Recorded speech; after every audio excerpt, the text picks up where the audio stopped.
So this morning I'm going to be talking about, and we're going to be kind of inquiring into together within the world of spiritual development, the idea of what's called in the Yoga Sutras santosha, or contentment, and looking at the idea of contentment. And as we often do, I take the perspective of the opposite of, so what's the barrier to contentment? So our discontentment. Where is our discontentment showing up in our life? And the perspective, if we can kind of get a handle on the nature of our discontent and get the irritation that is our discontent to settle, what will remain is our contentment. And as many of the spiritual traditions hold, is our spiritual self isn't anything that we can get. It's not anything that we can lose. If we haven't lost it, how could we get it? Right? And so that's the approach of really resolving the barriers as opposed to trying to seek the thing that we might think we're missing. Right? So this is the orientation that we're going to have primarily today. So the idea of santosha, or contentment, is this, in a summary, is the state of being with what is. So simply being with what is. That's contentment. And this idea of being with what is, we've talked about this, or I've talked about this, I don't know, it was probably quite a while back. Maybe it was a year and a half ago when we did a talk on truth. And truth, a simple definition for truth is that which is. Simply put, without getting grand about it, the truth is what is. So if you're sick, the truth is you're sick. If you're unhappy, the truth is you're unhappy. If you're happy, the truth is you're happy. If things aren't going well, the truth is things aren't going well. Right? So in a very simple way, the truth is what is. Contentment is the state of being with what is, being with the truth. This is contentment. But today we want to look at, how all of the ways, some of the ways, at least one of the ways that perhaps we resist simply being with what is. And this as kind of the seed of our discontent is that resistance to simply being with what is. And then all of the ways we dramatize that and elaborate that into our life and a way of being.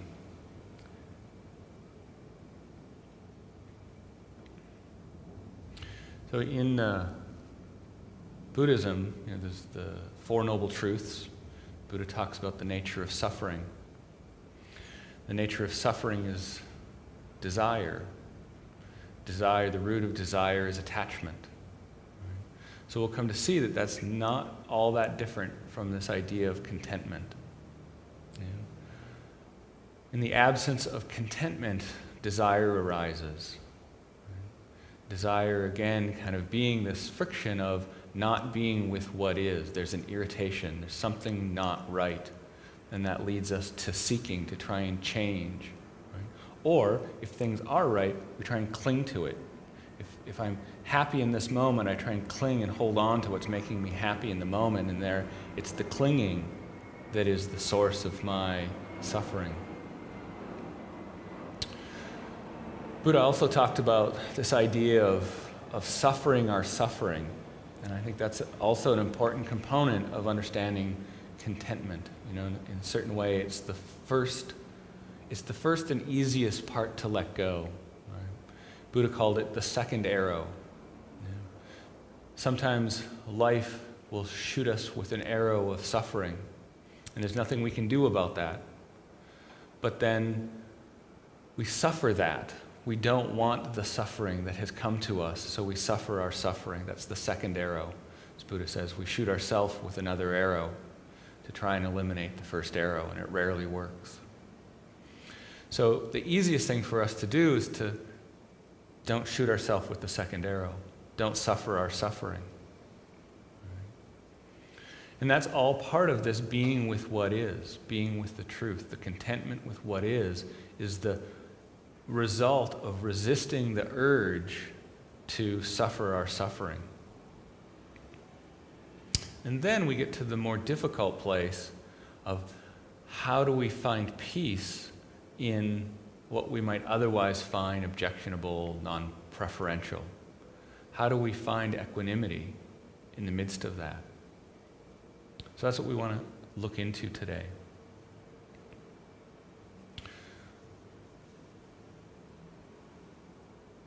So you may have the sense or the feeling, if you get a feeling, as I've been talking about your own sense of contentment, where it shows up, where it doesn't show up, and your own discontent and what that feels like and what it drives you towards, how it kind of makes you act. Right? And this idea of discontentment, as a sense of something is wrong, something is missing, I'm lacking, the world is lacking, my partner is lacking. There's some sense of lack wherever we place it. Right?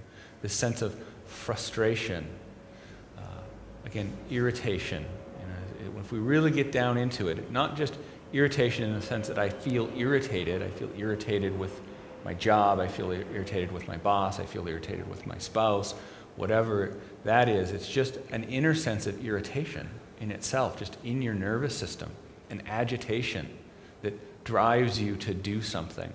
Get off the couch, go to the fridge and get something to eat as a way to kind of quiet that irritation.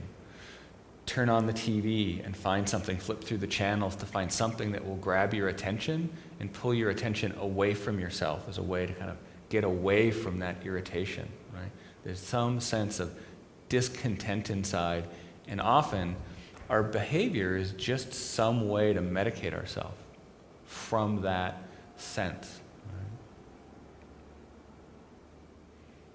So this feeling of kind of wanting to get away from this uncomfortable feeling.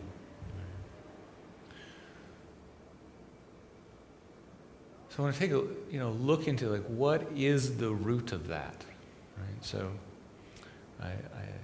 I like I don't often talk about sin. It's a very heavy laden word, sin, and probably brings back memories for all of us, some type of church-going experience and the notion of sin.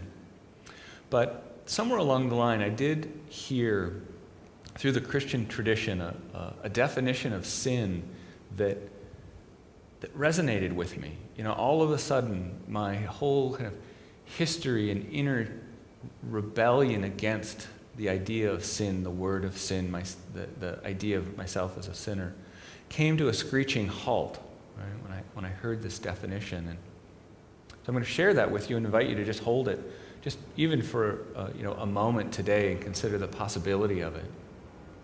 And it goes something like this. The idea of original sin is our belief or even feeling, even if it's not formulated to the level of a belief, but it's just a feeling in you. Our belief or our feeling in our separation from God. Right? That sense, that is what is held as original sin. Nothing to do with a tree in a garden or sex or anything of that nature. This idea of original sin, of the feeling of being separate from God. Right? The traditions would hold that that's not possible, that we always already are in relationship to the divine, to God. It is our true nature. True nature is the nature of existence. Right? Reality is God giving God's self over as existence. Right? How could we be separate from that? Right? There is nothing else than reality, as far as we know anyways, right? So this idea that we hold, this belief that we're separate from God, right? to this idea of original sin. This is what I'm going to put forward today is one thing to look at as this is the root of that sense of discontent. This is the root cause of this irritation, this sense of lack, of deficiency, of something missing, is inside of us, that place in which we won't let the truth of our always already God settle in and take hold and be the truth of us. Right? The place where we resist that or we aren't conscious to it yet, that's the place that holds the seed of our discontent. Right? We want to look into that. And based on this idea of separation, there's another term that I often use in terms of spiritual development, and that's narcissism. Now, clinically, psychologically, narcissism has a certain definition, and then just kind of in our common conversation, narcissism has a certain definition. So here I'm going to give it another definition. Right? Narcissism as a measure of the distance between who you take yourself to be, so we could say your ego, your personality, who you take yourself to be, and your true nature. The aspect of you that has never been, never could be separate from true nature itself. Right? Your true self, your essential self. Narcissism is this gap between who you take yourself to be and who you truly are. And I would say that your degree of suffering, your degree of discontent is a measure of that separateness. How far away are you? Will give you an indication. Right? So you could look at how discontent are you? How much of your time is spent seeking some type of consolation, some type of relief from the irritation, from the suffering, from desires? Right? How much of your energy is absorbed in the activity of satisfying that, trying to get it? Right? We could look at that, begin to write it out, make a list, and you'd probably find it mildly alarming, but that would be a measure of that distance. Right? And that's actually what we want to do. We want to take some time today and look at that, begin to get a sense of it. It locates us in a way on a map, and that's really helpful to begin to know where you are, to get oriented in the terrain, and begin to understand what is the path back.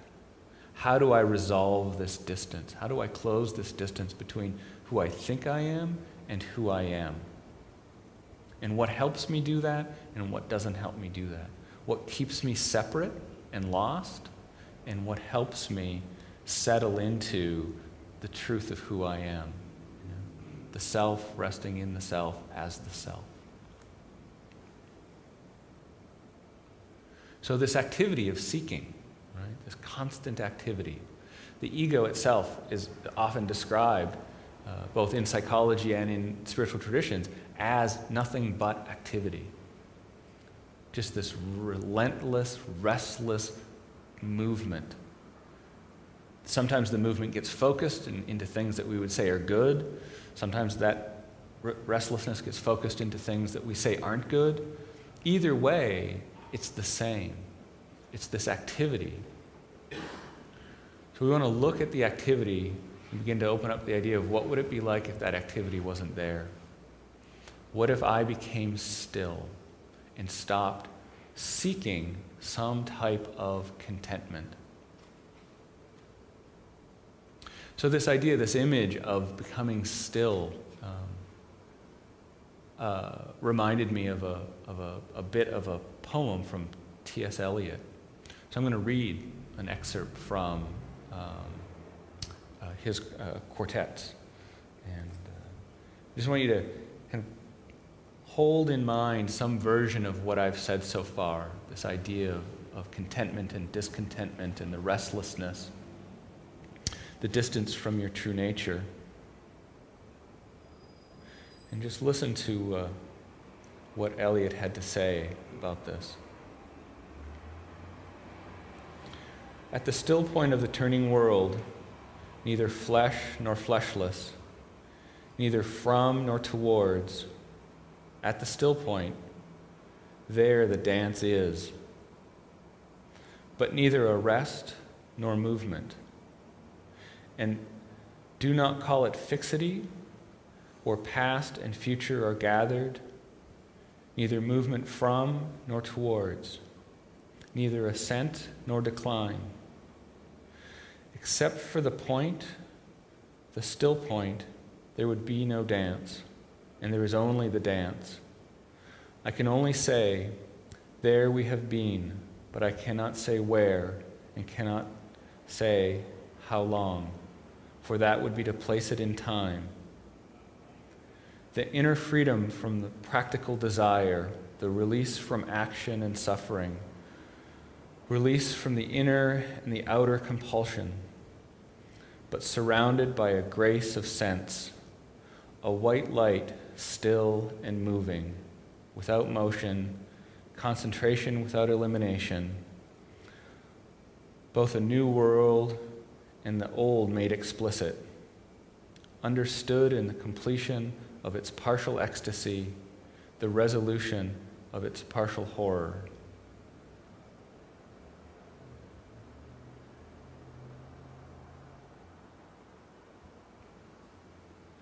So this is a passage that's often quoted, and more often quoted is the line of the still point of the turning world. And this idea is it's the felt sense that I want you to have today as we go into the inquiry, and as you take this on into the day today and the days ahead, is this notion of how would it be to be still and let the world come to you, to let the world revolve around you and take what's given. Right? Be present to the part of existence, to the part of reality that is in front of you at the moment, as opposed to this idea of running and seeking and looking and pretending to know where is the right thing I should be looking at and trying to get and getting it and somehow being with that, this idea, right? And it's not even an idea. It's this sense of this compulsion driven by this inner irritation. And we spend so much time this seeking, this running around in the world, trying to get things just right. What if we were to let that go and become this still point and just let the world turn around us, being present to what was there in the moment, in its time as it passed, accept it as it comes, let it go as it leaves. Right? So this is the image.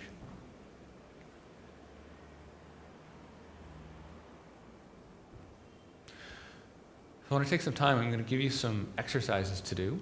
Some of you have done these before, and for some of you this will be new. It's relatively painless. It might even be enjoyable. I would invite you to be open to the possibility. So if you have something to write with, that would be great. If you don't, that's just fine. I will give you the questions again. There's just going to be 2. They're fairly simple. If at any point you forget, you can just ask your partner. If they've also forgotten, you can ask me, and I'll tell you again. But here are the 2 questions that you're going to do in the exercise. Tell me a way you relieve your discontent. Tell me a way you relieve your discontent. So as always with these questions, we don't want to think too much. We're going to do some thinking beforehand, but these aren't really a question for your verbal analytic mind. Your verbal analytic mind is going to be there, but you don't want to limit who you are and what you are to just what you think from the perspective of your analytic mind.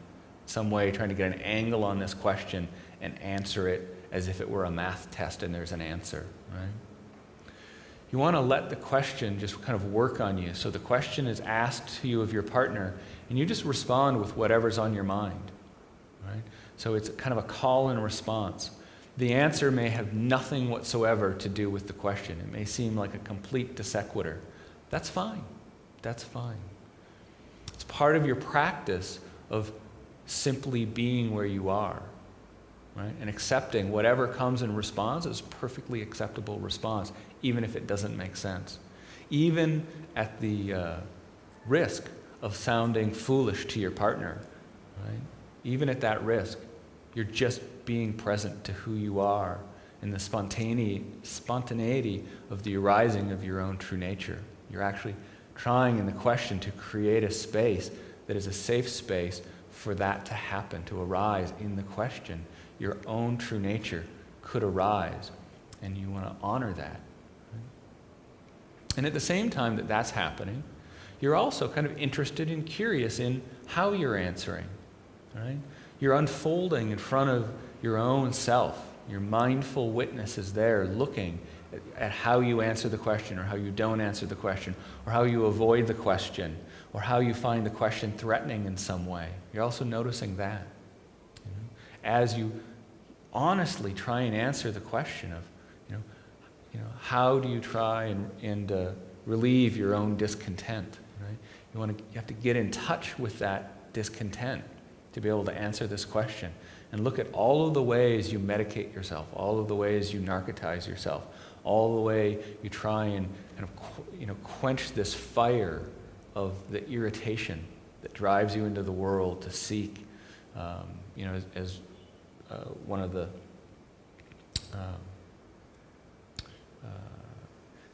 kind of common themes throughout the spiritual traditions, food, sex, and money, right?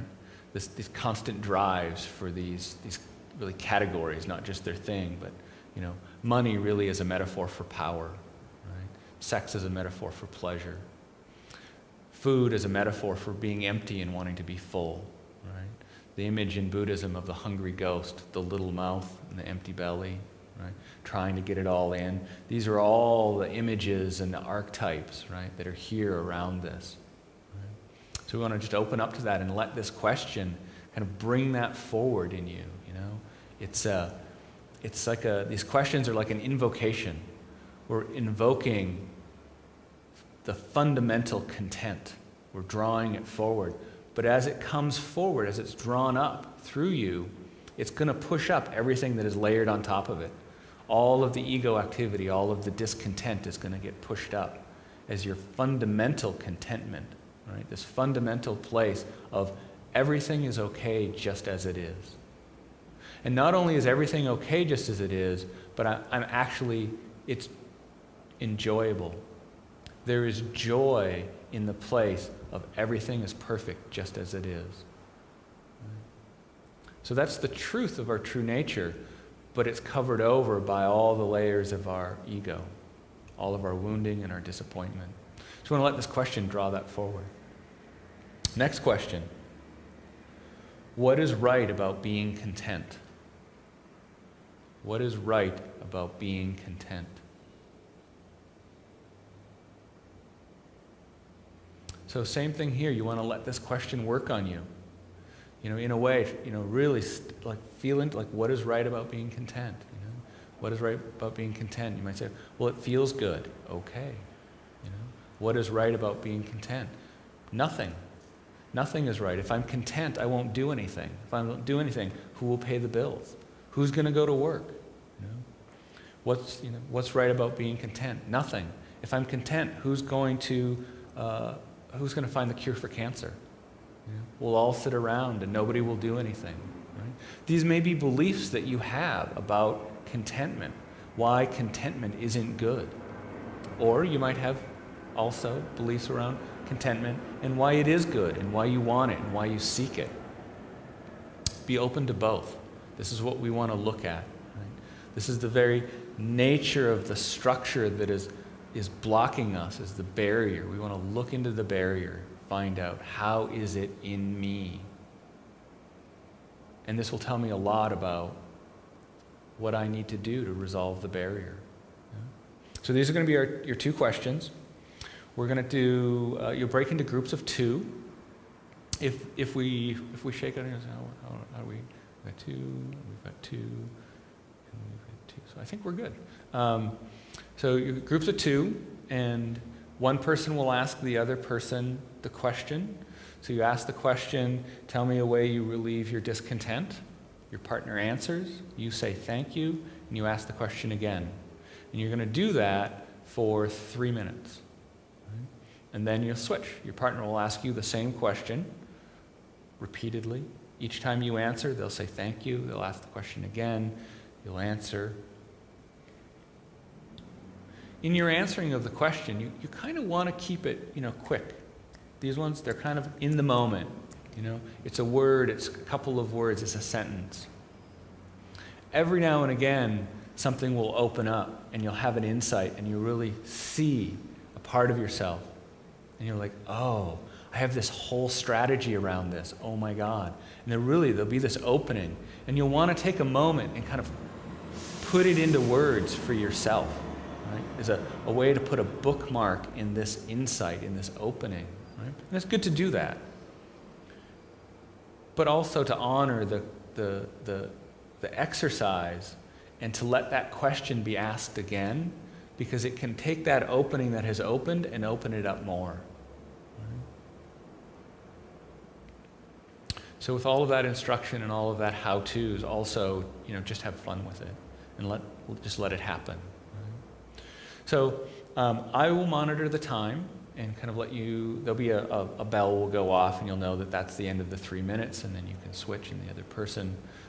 Again, if the question leaves your mind, just ask your partner, what's the question? Right? It's a perfectly fine thing to do. I've been doing these exercises for 14 years. I still forget the questions. It happens, not to worry about it. Don't let your superego run the question, for you, the exercise for you.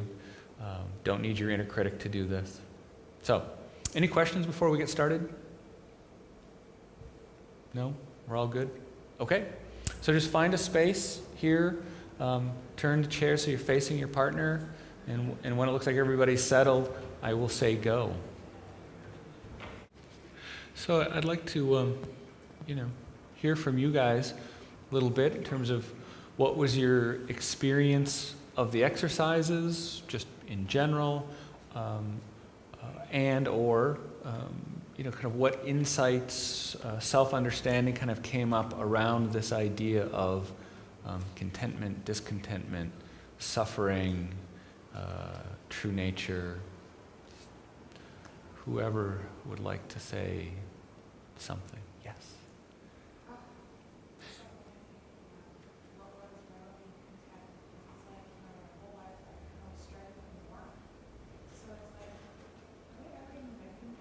So it's like, but that's good because it's making me realize that I need to be more accepting of where I am right now and really loving it and knowing that where I'm sitting right now is everything that I need. So I those are things I need to practice because I'm very a go-getter. I'm always like looking for the next goal, which is it's good, but it's not good with my work. It's making me sad because I feel not as content as I see with some other people. So it's like those are things I need to. Yeah, good.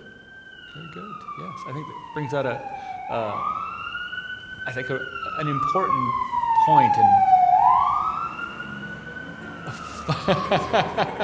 And yes, exactly. And a kind of fundamental, point for where we all are in the world and our development. So, good. Yeah.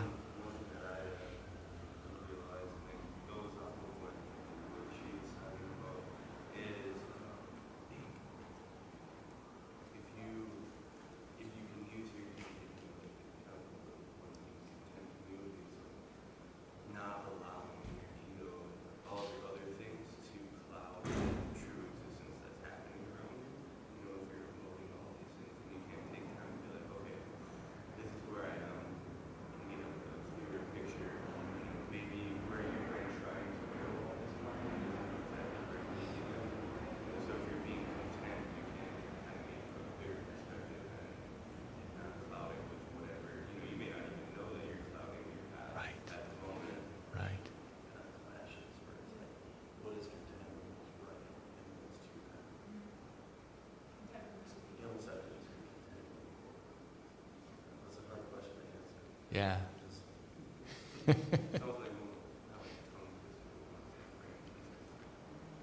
Yeah. The questions are meant to be kind of a koan, really an unanswerable question, yet it begs for an answer. So yeah, good. Anybody else? Yeah. Sure. And a couple things. I realize how much I see how other people aren't content. But my wife in particular, Uh-huh. it's like, she complains. And I'm like, why can't she just accept things the way they are? So I judge, and then I complain about her complaining.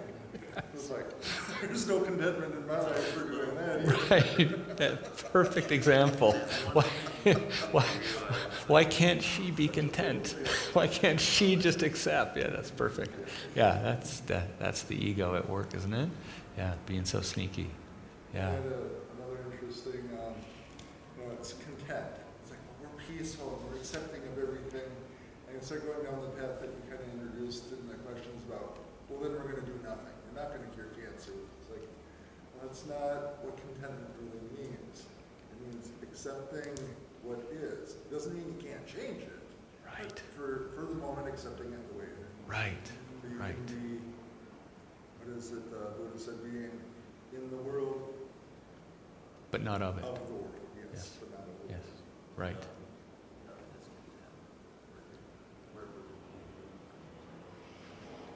Say without the Right.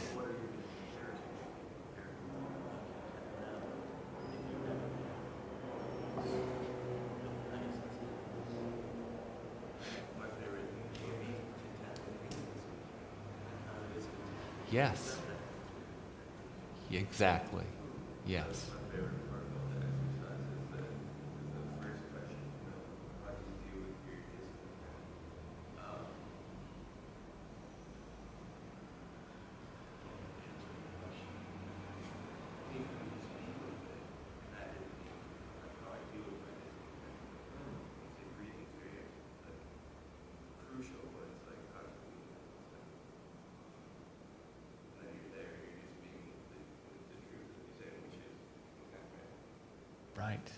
Right. Yep. That kind of simple but not easy thing to do, of just simply being present to, being with, and in there's an alchemy that happens, that which was previously irritating and creating a discontent that we had to be with ceases to be irritating. That's the magic, that's the alchemy, that's the promise, right? That does actually happen, right? So this is great. So all of you kind of moving around this center point of the contentment and the discontentment, and this idea of how to be content is being present to what is, but also this idea of contentment isn't inactivity. It's not being disengaged. The idea of engaged Buddhism, right, where you're still a participant. And this idea of contentment can bring in an idea of being disengaged, right? But it's not at all what it means. As you said, you can be content with something, but still see that it can be more, right? That's part of the truth. Say that again? Or accepting that you can be angered. Right. And you're not so angry, but it doesn't mean that you don't, if you see somebody, this is a classic example, you see somebody abusing a child, right? That'll bring up in you righteous anger, right? That should happen. We want that, right? Now, you need to constrain that anger and have it be productive, right? But you don't want to be like, oh, look at me, I'm holding my righteous anger, and just all zen about it, and not stop this person from abusing the child, right? So there's still action.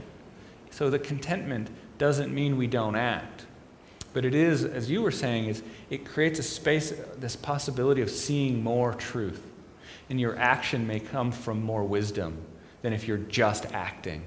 If you're just acting on the near irritation of the ego versus the allowing more space where your true nature can inform how you act, So this is the place we're looking for. How do we create that?